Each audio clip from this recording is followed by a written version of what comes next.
Dirty dealings, corporate battles, consumer woes. This is Evening 5. Malaysia's economy expanded slightly slower than expected in the fourth quarter as resilient household spending and investment activities cushioned subdued exports.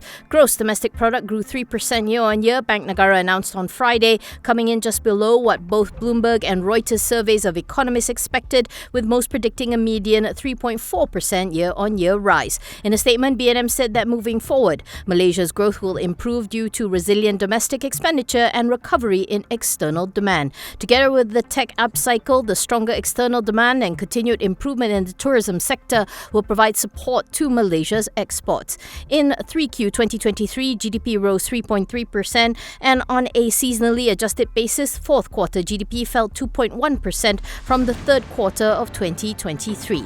For the full year, the third largest Southeast Asian economy grew 3.7% compared to the official estimates of between 4 and 5% and 2022's 8.7% growth. On the demand side, private consumption rose 4.2% and private investment climbed 4%, while public consumption gained 7.3%, public investment surged 11.3%, and net exports contracted 35.6%. On the supply side, the services sector expanded 4.2%, while the key manufacturing sector shrank 0.3%. Mining output edged up 3.8%, while the construction sector was 3.6% higher. Meanwhile, the Ministry of Finance said that it is maintaining its GDP growth projection of between 4 and 5% for 2024, despite the lower than expected fourth quarter GDP numbers. According to Prime Minister cum Finance Minister Datuk Seri Anwar Ibrahim, its estimates will be driven by strong fundamentals and the reforms mapped out in the Ekonomi Madani and Belanjawan 2024.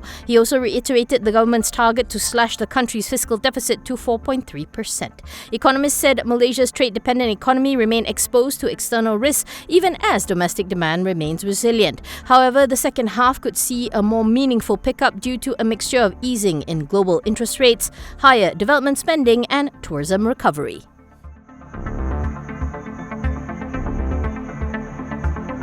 KPJ Healthcare saw its fourth quarter net profit improve by 16% year-on-year to 73.4 million thanks to higher patient numbers and a tax write-back. Similarly, revenue for the quarter rose 19% year-on-year to 911.5 million from 765.8 million previously. The healthcare provider also declared a single-tier interim dividend of 1.3 cents per share. For its full-year report card, net profit surged 58% year-on-year to 263.4 million, while revenue improved to 3.42 billion from 2.87 billion previously. According to KPJ, the group expects an increase in the number of patients for the year, supported by the increase in new beds and services, as well as the hiring of new consultants. KPJ says it also intends to capitalize on the health tourism sector, which is expected to generate over 2 billion in revenue in 2024. Meanwhile, two of KPJ's hospitals have become the first from Malaysia to become members of US-based Mayo Clinic's Mayo Clinic Care Network.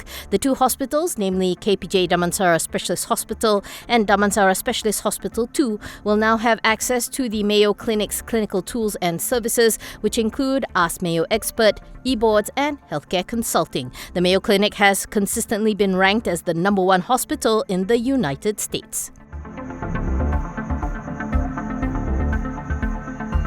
Retirement Fund Inc. announced its first batch of investments totaling 100 million in two local startups and two venture capital fund commitments under its Dana Perintis strategy. In a statement on Friday, KWAP said the investments in the two startups, namely BHIC Malaysia and La Pasa, were aimed at supporting their growth and expansion plans. According to KWAP, BHIC is a rapidly growing automotive service provider with a network of partners nationwide, while La Pasa is an online wholesale marketplace that targets the FMCG industry. Additionally, the pension fund made commitments to two VC funds, namely Vin Capital and Antler. Vin Capital is a homegrown fund specializing in seed stage investments with a focus on mobility and supply chain sectors, while Antler is recognized as the world's most active early stage VC that covers from pre-seed to Series A and beyond.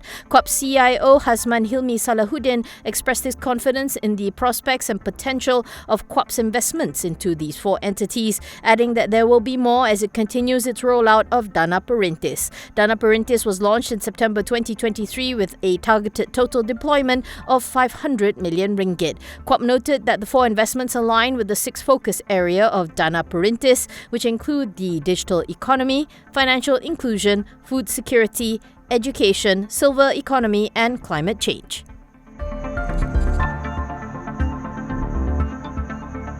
Malaysian Resources Corp has confirmed that it was appointed by Menteri Besar Selangor Inc. to undertake the demolition works of the Shah Alam Stadium at a provisional contract value of 35 million ringgit. In a BOS filing, MRCB said its wholly owned Lembaran Prospect had on February 6 signed a demolition contract with MBI for the job. This comes after Selangor's MP Datuk Sri Amuruddin Shari said earlier this month that the Shah Alam Stadium is expected to be fully demolished by mid-2025. To recap, July 2022, MRCB was appointed by the Selangor State Government to redevelop the Shah Alam Stadium after 15 other companies participated in a selection process. But according to MRCB's statement on Friday, the group is still negotiating with MBI to finalize the terms of the definitive agreement for the redevelopment, which is different from the demolition contract. It was previously reported that the stadium is expected to be completed in 2026 with a redevelopment cost not exceeding 787 million to be borne by MRCB. The developer will also be granted a land swap for the development. The proposed disposal of Boustead Heavy Industry Corp's 20.77% stake in troubled Boustead Naval Shipyard to Ministry of Finance Inc. for Ringgit has been extended for the 5th time. The original deadline for the deal was October 3rd, 2023, which was first extended to November 1st, 2023. With this recent extension, the new date is March 31st. In a BOS filing, BHIC said the agreement for the extension has been agreed upon by both parties as additional time is needed to fulfill the conditions precedent. BHIC's disposal of shares in BNS is part of the government's plan to assume full control of the 9.13 billion littoral combat ship project, which BNS failed to deliver on time. 4 conditions precedent must be fulfilled, one of which involves a conditional agreement for intercompany trade receivables reorganization between BHIC and BNS. The others include written consent from the group's lenders, financiers and creditors, as well as the completion of a due diligence review.